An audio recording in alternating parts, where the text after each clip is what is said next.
Welcome to BB9 news. ముందుగా headlines చూద్దాం. రైతులకు CM Revanth Reddy good news. Ration కార్డులపైన ఫుల్ క్లారిటీ. పాస్బుక్ ఆధారంగానే రుణమాఫీ ఉంటుందన్న రేవంత్. కుటుంబాన్ని గుర్తించేందుకే రేషన్ కార్డు నిబంధన అని వెల్లడి.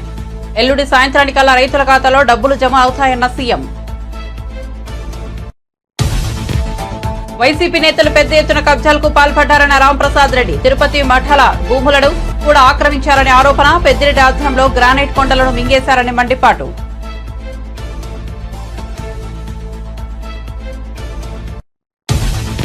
కేసీఆర్ కు విశ్వసనీయత లేదు, ఏమైనా చేయవచ్చని రేవంత్ భావిస్తున్నారన్న ఈటెల రాజేందర్. అడ్డదారులు దొక్కి కాంగ్రెస్ గెలిచిందన్న ఈటెల.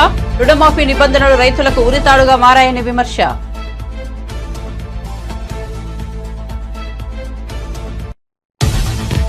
విజయసాయిరెడ్డిపై రెచ్చిపోయిన టీడీపీ నేత. మదన్ కు విజయసాయిరెడ్డి అంత డబ్బు ఎందుకిచ్చాడు, విజిలెన్స్ విచారణ చేపట్టాలని అన్న ఆనం వెంకటరమణారెడ్డి.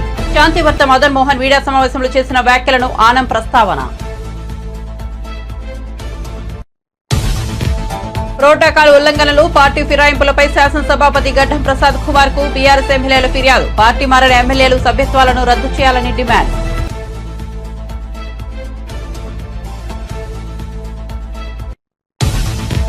ఇప్పుడు ప్రోటోకాల్ గుర్తుకు వచ్చిందా అని TPCC working president T Jagga Reddy ఎద్దేవా. గత బీఆర్ఎస్ ప్రభుత్వ హయాంలో తాను కూడా ప్రోటోకాల్ బాధితుడేనని గుర్తు. గతంలో కాంగ్రెస్ ను విడిన వారు ఇప్పుడు మళ్లీ వస్తున్నారని వ్యాఖ్య.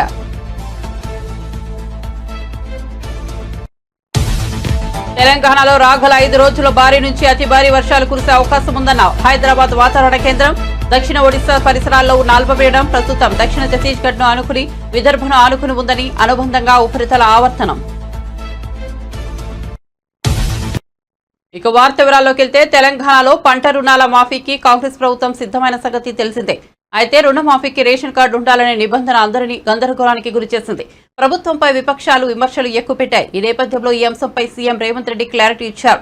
పాస్బుక్ ఆధారంగానే 2 లక్షల రుణమాఫీ ఉంటుందని ఆయన చెప్పారు. అయితే కుటుంబాన్ని గుర్తించేందుకే రేషన్ కార్డు నిబంధన పెట్టామని తెలిపారు. ఈ నెల 18 లోపు లక్షలోపు రుణాలను మాఫీ చేస్తామని చెప్పారు. ఎల్లుండి సాయంత్రానికల్లా రైతుల ఖాతాలో డబ్బులు జమ అవుతాయని తెలిపారు. రుణమాఫీ సంబరాల్లో మంత్రులు, ఎమ్మెల్యేలు, ప్రజాప్రతినిధులు పాల్గొంటారని తెలిపారు. ప్రోటోకాల్ ఉల్లంఘనలు, పార్టీ ఫిరాయింపులపై శాసనసభాపతి గడ్డం ప్రసాద్ కుమార్ కు బీఆర్ఎస్ ఎమ్మెల్యేలు ఫిర్యాదు చేశారు. పార్టీ మారిన ఎమ్మెల్యేలు సభ్యత్వాలను రద్దు చేయాలని, 10 మంది బీఆర్ఎస్ ఎమ్మెల్యేలు, 6 ఎమ్మెల్సీలు పార్టీ ఫిరాయింపులకు పాల్పడ్డారని సభాపతి దృష్టికి తెచ్చామని కేటీఆర్ అన్నారు. ఫిరాయింపులపై వచ్చిన ఫిర్యాదులపై 3 నెలల్లోగా చర్యలు తీసుకోవాలని డిమాండ్ చేశారు. ఇది వరకు ఫిర్యాదులు ఇచ్చి 4 నెలలు గడిచినా చర్యలు తీసుకోలేదని మండిపడ్డారు. గౌరవ స్పీకర్ గారిని కలిసి చాలా వివరంగా అన్ని విషయాలు చెప్పాము. ప్రోటోకాల్ ఉల్లంఘనలకు సంబంధించిన విషయము చెప్పాము. దాంతోపాటు కాంగ్రెస్ ప్రభుత్వం వచ్చిన తర్వాత ఇప్పటి వరకు 10 మంది బీఆర్ఎస్ శాసనసభ్యులు, 6 శాసన మండలి సభ్యులు, 1 రాజ్యసభ సభ్యుడు పార్టీ ఫిరాయింపులకు పాల్పడ్డారు. ఈ విషయంలో మీకు ఆల్రెడీ పూర్తి సమాచారము, పూర్తి అవగాహన ఉంటుందనే విశ్వాసం మాకుంది. కానీ కొన్ని విషయాలు మీ దృష్టికి తీసుకొని రావాలి అని చెప్పి స్పీకర్ గారికి చాలా వివరంగా సుప్రీంకోర్టు తీర్పులతో సహా, సుప్రీంకోర్టు, హైకోర్టు, భారతదేశం అంతా జరుగుతున్న విషయాలన్నీ కూడా వివరంగా చెప్పాం. స్పీకర్ గారికి ఈరోజు మేము విజ్ఞప్తి చేసింది ఏమంటే, మీరు వెంటనే నిర్ణయం తీసుకోండి. ఇప్పటికే 4 నెలలు దాదాపుగా కావస్తా ఉంది. మరి 3 నెలల్లో నిర్ణయం తీసుకోవాలని చెప్పి మరి అక్కడ సుప్రీంకోర్టు తీర్పు ఉంది. దయచేసి స్పీకర్ గౌరవాన్ని, శాసనసభ గౌరవాన్ని కాపాడండి. సుప్రీంకోర్టు మీకు డైరెక్షన్ ఇచ్చే పరిస్థితి తెచ్చుకోవద్దు అంటూ కూడా స్పీకర్ గారిని మేము అభ్యర్థించడం జరిగింది.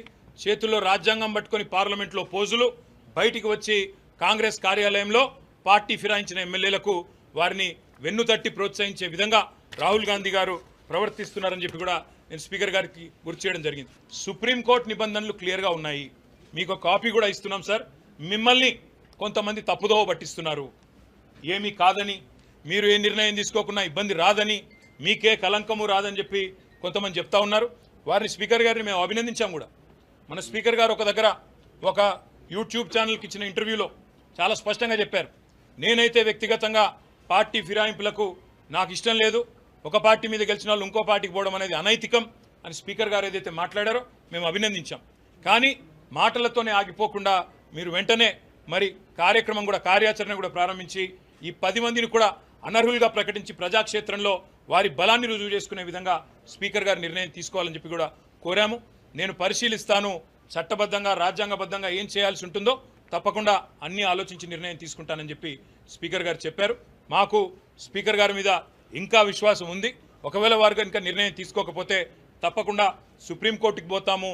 ఇవాళ బడేబాయికి చోటాబాయికి పెద్ద తేడా ఏం లేదు. బడేబాయి అక్కడ చేస్తున్న పని ఇక్కడ ఈయన చేస్తున్నాడు చోటాబాయి, ఏం తేడా లేదు.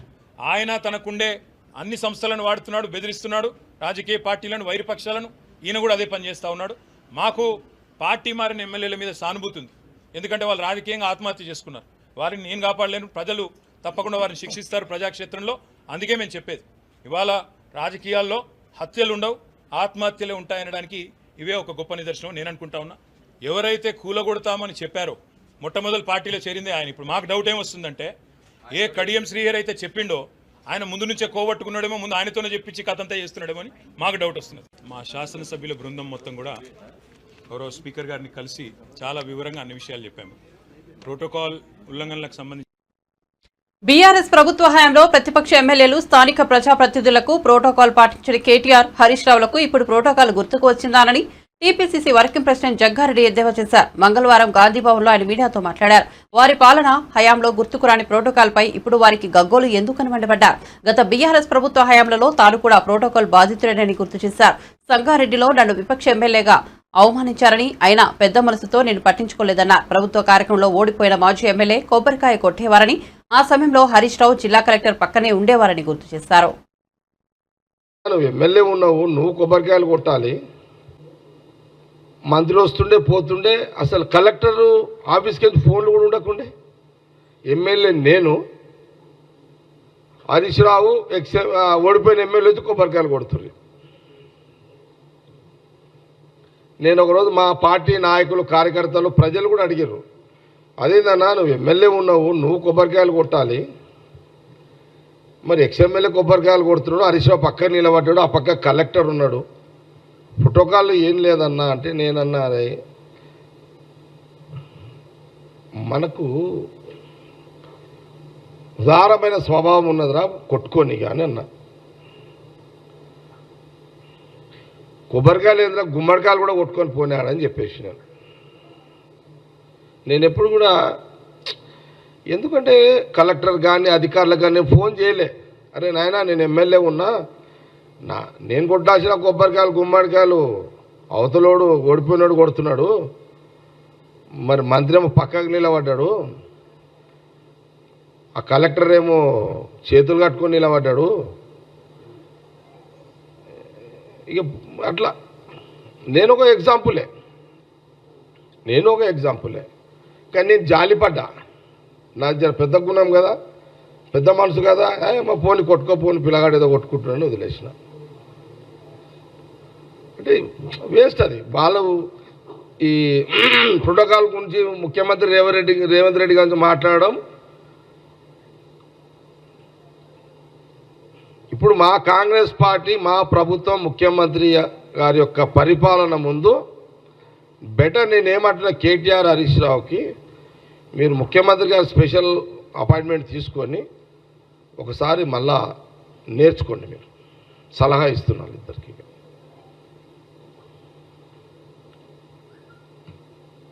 నేర్చుకోండి ఒకసారి మీరు. ఇక మళ్ళీ మీరు కాలేజ్ అయిపోయింది, మీరు కాలేజ్ చదివిరని మీరు అనుకుంటున్నారు, మళ్ళీ మీరు యూకేజీ నుంచే స్టార్ట్ చేయండి, మళ్ళీ నేర్చుకోవాలి తప్పదు మీకు. అది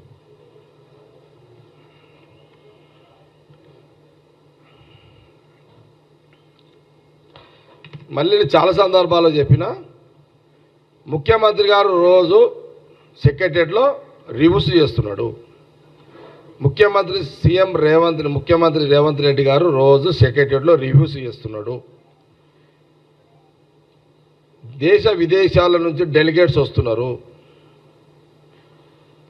4 గంటల నుంచి 6 గంటల వరకు అటో ఇటో అపార్ట్మెంట్స్ ఉన్నాయి, అందరు కూడా అపార్ట్మెంట్లో పోయి కలుస్తున్నారు.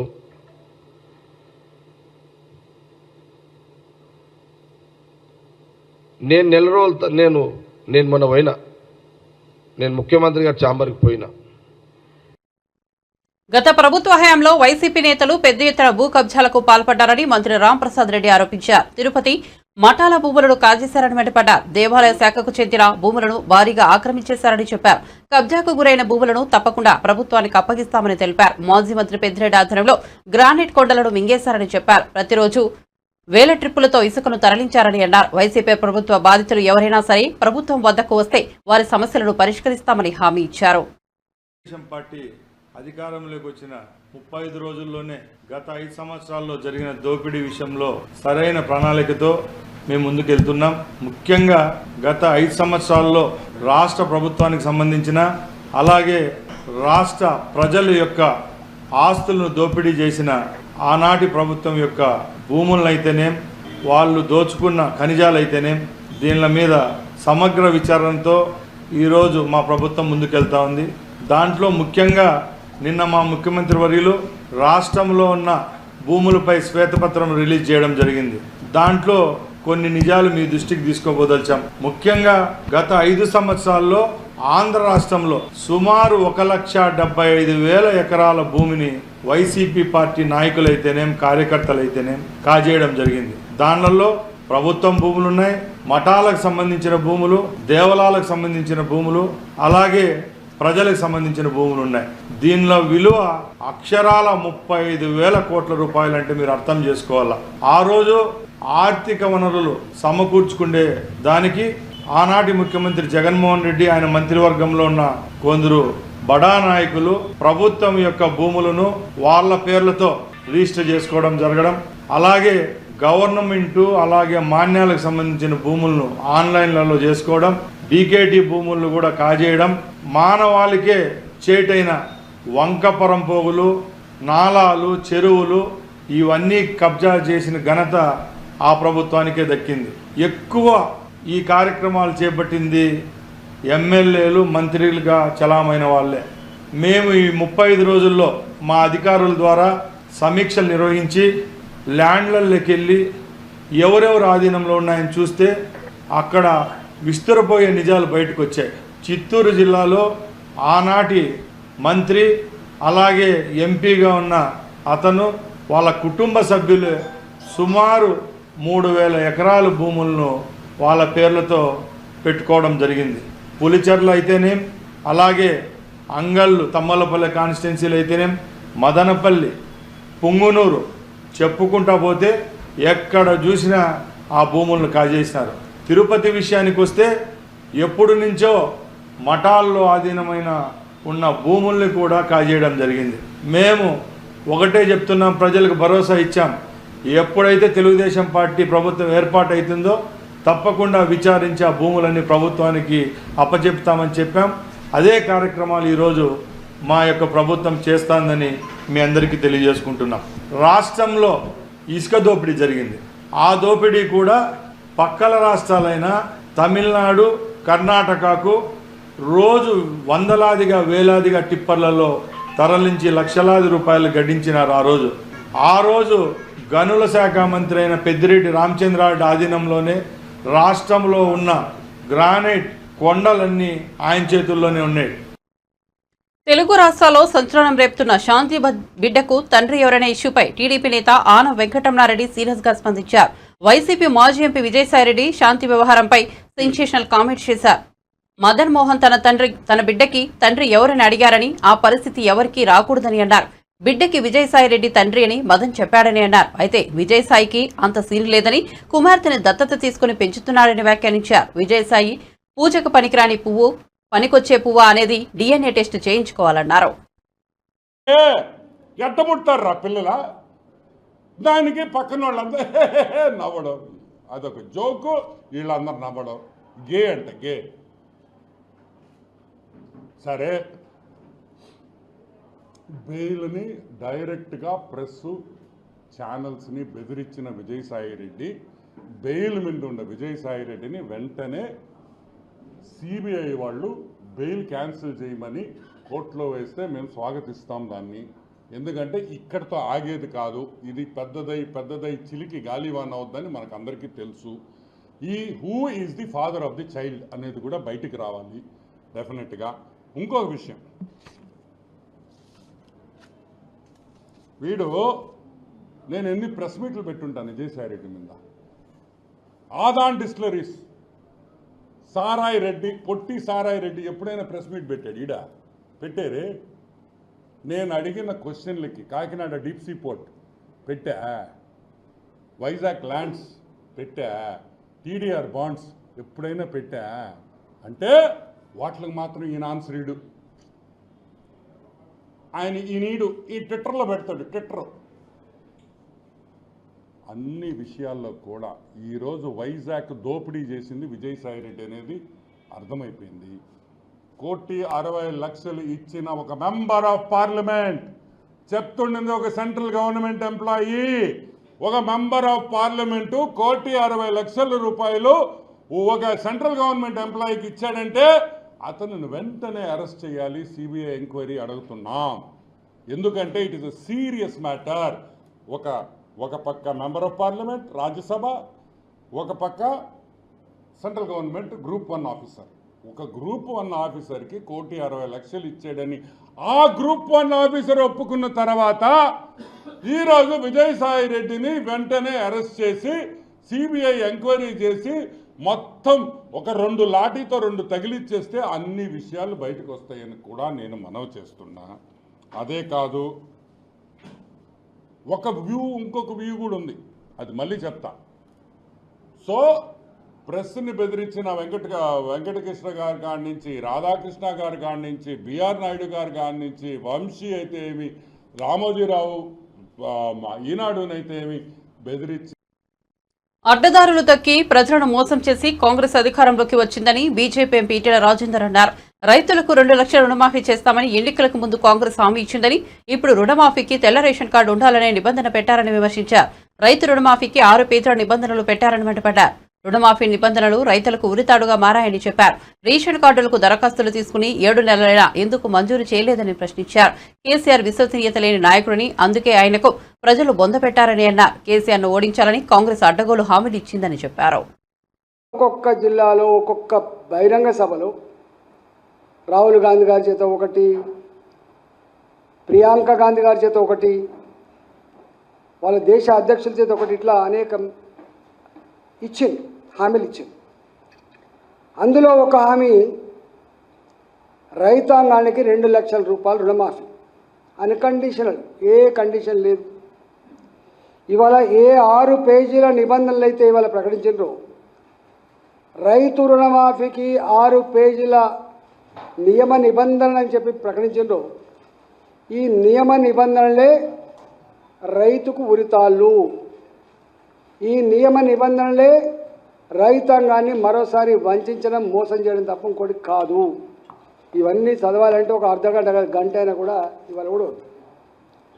రేవంత్ రెడ్డి గారికి స్పష్టమైన అవగాహన ఉన్నది. రేవంత్ రెడ్డి గారు ఒక సందర్భంలో ఉందా అది కిషోర్ గారు, అంటే ఆయన ఏమంటారంటే, ఆయన మాటలు చెప్తా.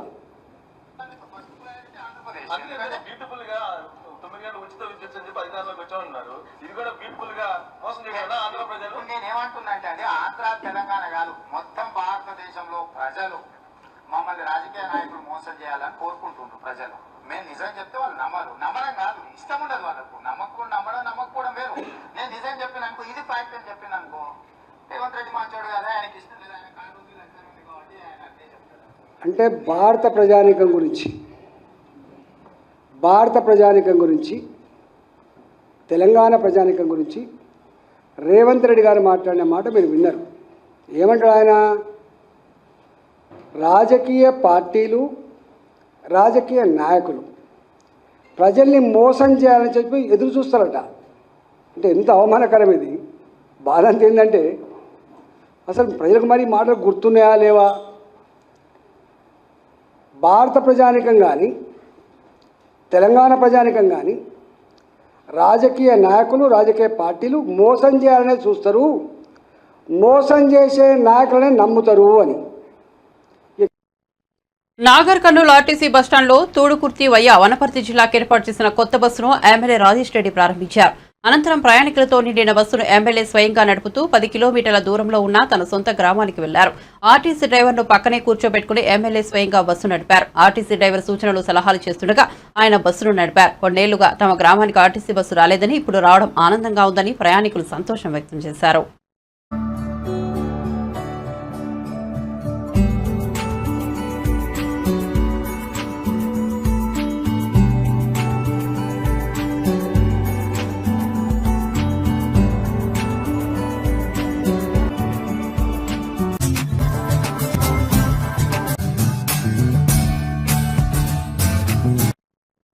బల్కంపేట కళ్యాణంలో రాతోత్సవ కార్యక్రమంలో పోతురాజులకు శివసత్తులకు అవమానం జరిగిందని జోగిని శ్యామల ఆవేదన వ్యక్తం చేశారు. సోమాజిగూడ ప్రెస్ క్లబ్లో మంగళవారం జోగిని శ్యామల మీడియా సమావేశంలో మాట్లాడారు. రాతోత్సవంలో జోగినీలు శివసత్తులపై లాఠీచార్జ్ చేసి అవమానించారని ఆమె అన్నారు. మమ్మల్ని కొట్టినందుకు మేం మనస్తాపానికి గురయ్యామని జోగిని శ్యామల చెప్పుకొచ్చారు. రాజు బాగుండాలని, రాష్ట్రం బాగుండాలని మేము అమ్మవార్లను పూజిస్తాం. అలాంటి మమ్మల్ని అడ్డుకుంటున్నారని ఆమె తెలిపారు. నా రిక్వెస్ట్ చేసి వేడుకుంటున్నాను. ఎందుకంటే ఆ బంగారు బోనం అమ్మవారి ముక్కు పడకలు, అమ్మవారికి వచ్చిన నగదు, కమ్మలు, పుస్తెలు ఇవన్నిటితో కరగబోసి చేయించింది. ఇది కావాలంటే రికార్డ్ మీరు తీసుకోండి. అది అందరికీ రైట్ ఉండదు. ఆ బంగారు బోనం ఎత్తుకోవడం వల్ల ఈరోజు ఎంతమంది ఇబ్బందుల పాలయ్యారో మీ అందరికీ తెలుసు. అది వాళ్ళు కావాలని చేయలేకపోవచ్చు, కావాలని చేశాను, నేను పేర్లు కూడా ఎత్తట్లేదు, కావాలని చెయ్యలేదు, కానీ బాగా చెయ్యాలి, జాతర బాగా చెయ్యాలని చేసి ఉంటారు. పాపం వాళ్ళని కూడా నేను దూషించాను. కానీ అది నజర్ బోనం లాగా, సదర్ బోనం లాగా అది ఎత్తుకునే రైటు ఒక జోగోళ్ళకే, లేకపోతే ఆ మాతంగికో, ఆ రంగం చెప్పే ఆమెకో అది ఉంటుంది. మీరు పక్కన మీరు పర్సనల్గా ఇంకో బంగారు బోనం చేయించండి కావాలంటే, మీ గవర్నమెంట్ నిధులు కేటాయించి చేయండి. కానీ అది అమ్మవారికి వచ్చిన బంగారాన్ని రంగరించి చేసిన బోనం కాబట్టి ఎవరు ఎత్తుకున్నా వాళ్ళకి అరిష్టం జరుగుతుంది. ఇది నా రిక్వెస్ట్. మీరు ఒకసారి దీని మీద దృష్టి పెట్టండి. మీరు మట్టి కుండలో తెచ్చిన అమ్మవారి ప్రసన్నం అవుతుంది. మీరు ప్రతి సీఎం వచ్చి ఇక్కడ బోనం సమర్పించే ఆనవాయితీ ఉంది.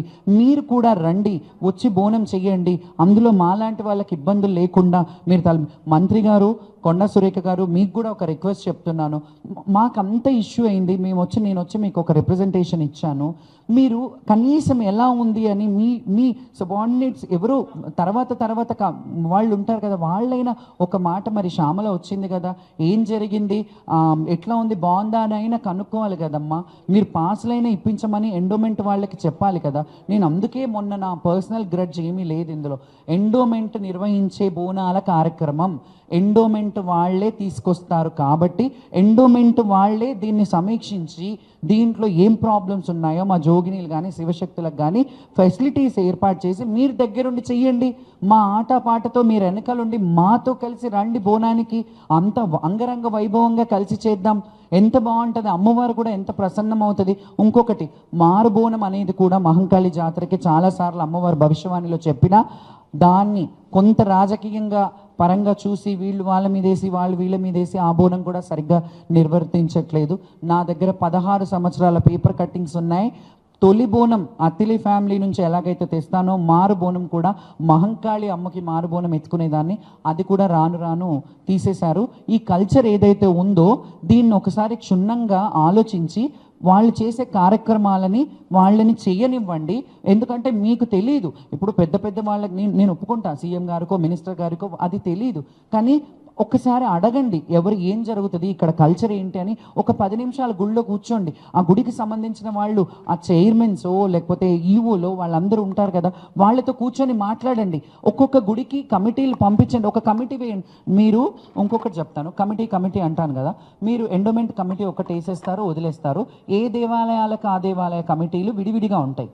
ఈ అన్నిటికీ బియాండ్ ఒక కమిటీని వేసి అన్ని గుళ్ళల్లోకి సంబంధించిన వాళ్ళని పెట్టి అన్ని గుళ్ళల్లో సమీక్షించేలాగా ఆ కమిటీలు వెళ్ళి అన్ని గుళ్ళల్లో మెయిన్ మనకి ఎన్ని గుళ్ళు ఉన్నాయి, గోల్కొండ ఉంది, మహంకాళి టెంపుల్ ఉంది, ఎల్లమ్మ ఉంది, ఏడుపాయలు ఉంది. అక్కడైతే హైదరాబాద్ ఆషాఢంలో జరగవు.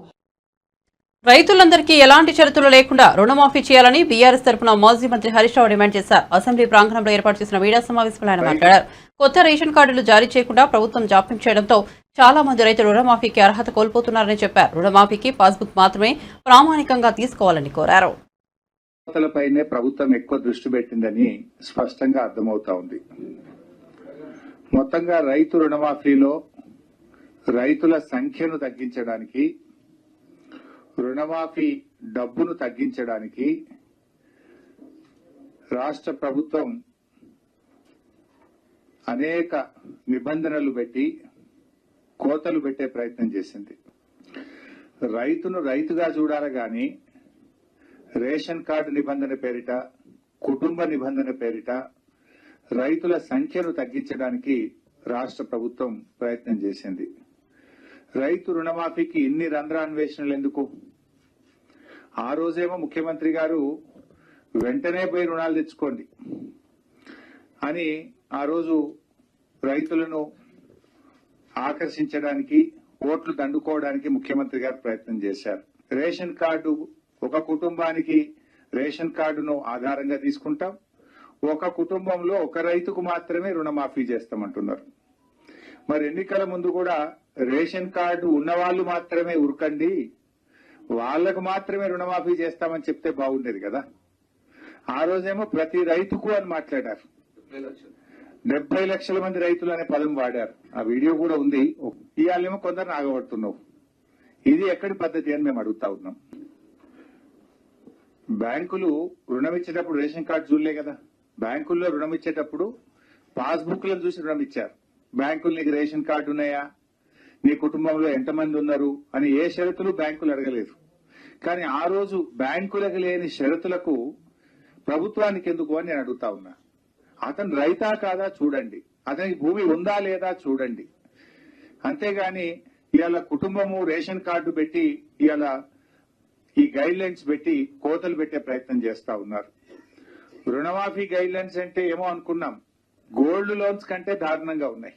అంటే ఇలా ఎట్లా కనబడుతుందంటే చేతల పాలన పోయి షరతుల పాలన వచ్చినట్టుగా కనబడతా ఉంది. ఒక రకంగా ఇండ్లలో కొట్లాట పెట్టినట్టు. రేషన్ కార్డు మీద ఏరుబడ్డ కొడుకు ఉంటాడు. ఇప్పుడు కొడుకు సంసారం ఏరుబడ్డది, కానీ రేషన్ కార్డులు ఏరువల్లే. కానీ రేషన్ కార్డులు ఒకటే ఉన్నావు కదా, నీకు ఒకరికే మాఫీ చేస్తా అంటున్నది ఈ ప్రభుత్వం. రేషన్ కార్డులు విడిపోనంత మాత్రాన రుణమాఫీకి వాళ్ళు అర్హులు కాకుండా పోతారా? ఇవాళ ఇంట్లో కుటుంబంలో చిచ్చు పెట్టినట్టు కదా. నిజమైన రైతులకు రుణమాఫీ వర్తించజేయకుండా రాష్ట్ర ప్రభుత్వం ఇవాళ దారుణంగా రైతుల్ని మోసం చేస్తా ఉంది. ఇవాళ రాష్ట్రంలో మీరే ప్రజాపాలనలో దరఖాస్తులు తీసుకున్నారు. కొత్త రేషన్ కార్డులు ఇస్తామని దరఖాస్తులు తీసుకున్నారు.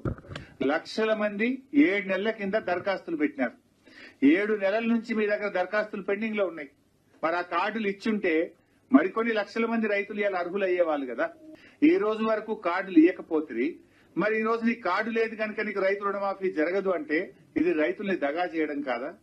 ఆధార్ కార్డు లేదు కనుక నీకు రైతు రుణమాఫీ చెయ్యము అంటే ఇది సబబా అని మేము అడుగుతా ఉన్నాం. ఇలాంటి షరతులు తక్షణమే ఉపసంహరించుకోవాలి. అతను రైతా కాదా చూడండి. నిజమైన రైతు రుణమాఫీ జరగాలంటే పాస్బుక్ ఆధారంగా రుణమాఫీ చేయండి. ఇలాంటి షరతులు ప్రభుత్వం పెట్టడం ఇది తీవ్రంగా అన్యాయం. పీఎం కిసాన్ నిబంధనలను వర్తింపజేసి రాష్ట్రంలో సగానికి సగం రైతులకు రుణమాఫీ లేకుండా ఎగ్గొట్టే ప్రయత్నం. రైతు బంధు కింద మన రాష్ట్రంలో రైతు బంధు పొందిన రైతులు ఎందరు అంటే తెలంగాణలో రాగల 5 రోజులు భారీ నుంచి అతి భారీ వర్షాలు కురిసే అవకాశం ఉందని హైదరాబాద్ వాతావరణ కేంద్రం హెచ్చరించింది. దక్షిణ ఒడిశా పరిసరాల్లో ఉన్న అల్పపీడనం ప్రస్తుతం దక్షిణ ఛత్తీస్గఢ్ను ఆనుకుని విదర్భను ఆనుకుని ఉందని, అనుబంధంగా ఉపరితల ఆవర్తనం సగటున సముద్ర మట్టానికి 5.8 కిలోమీటర్ల ఎత్తులో నైరుతి దిశగా వంగి ఉందని పేర్కొంది. అల్పపీడనం ఈ నెల 19న పశ్చిమ మధ్య ప్రాంతాలను ఆనుకుని ఉన్న వాయువ్య బంగాళాఖాతంలో ఏర్పడే అవకాశం ఉందని పేర్కొంది. మంగళవారం నుంచి బుధవారం వరకు ఆదిలాబాద్, కుమ్రంభీం, ఆసిఫాబాద్, మంచిర్యాల, నిర్మల్, నిజామాబాద్, జగిత్యాల, కరీంనగర్, పెద్దపల్లి, జయశంకర్, భూపాలపల్లి, ములుగు, కొత్తగూడెం, జనగాం జిల్లాలో అక్కడక్కడ భారీ వర్షాలు కురిసే అవకాశం ఉందని పేర్కొంది. బులెటిన్ ముగించే ముందు హెడ్లైన్స్ మరోసారి చూద్దాం. రైతులకు CM Revanth Reddy good news. Ration card పైన ఫుల్ క్లారిటీ, పాస్బుక్ ఆధారంగానే రుణమాఫీ ఉంటుందన్న రేవంత్. కుటుంబాన్ని గుర్తించేందుకే రేషన్ కార్డు నిబంధనను వెల్లడి. ఎల్లుండి సాయంత్రానికల్లా రైతుల ఖాతాల్లో డబ్బులు జమ అవుతాయన్న సీఎం.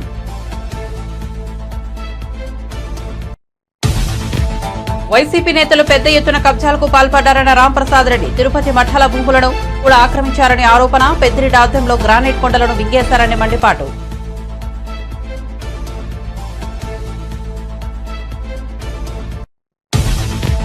కేసీఆర్ కు విశ్వసనీయత లేదు, ఏమైనా చేయవచ్చన్న రేవంత్ రెడ్డి భావిస్తున్నారన్న ఈటెల రాజేందర్. అడ్డదారులు తొక్కి కాంగ్రెస్ గెలిచిందన్న ఈటెల. రుణమాఫీ నిబంధనలు రైతులకు ఉరితాడుగా మారాయని విమర్శ.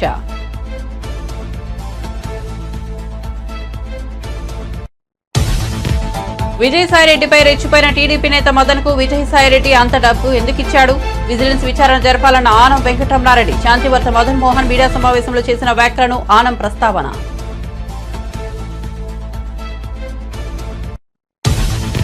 ప్రోటోకాల్ ఉల్లంఘనలు, పార్టీ ఫిరాయింపులపై శాసనసభాపతి గడ్డం ప్రసాద్ కుమార్ కు బీఆర్ఎస్ ఎమ్మెల్యేల ఫిర్యాదు. పార్టీ మారిన ఎమ్మెల్యేల సభ్యత్వాలను రద్దు చేయాలని డిమాండ్.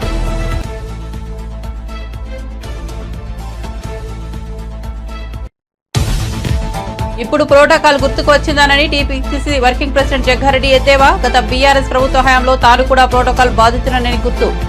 గతంలో కాంగ్రెస్ ను విడిన వారు ఇప్పుడు మళ్లీ వస్తున్నారని వ్యాఖ్య.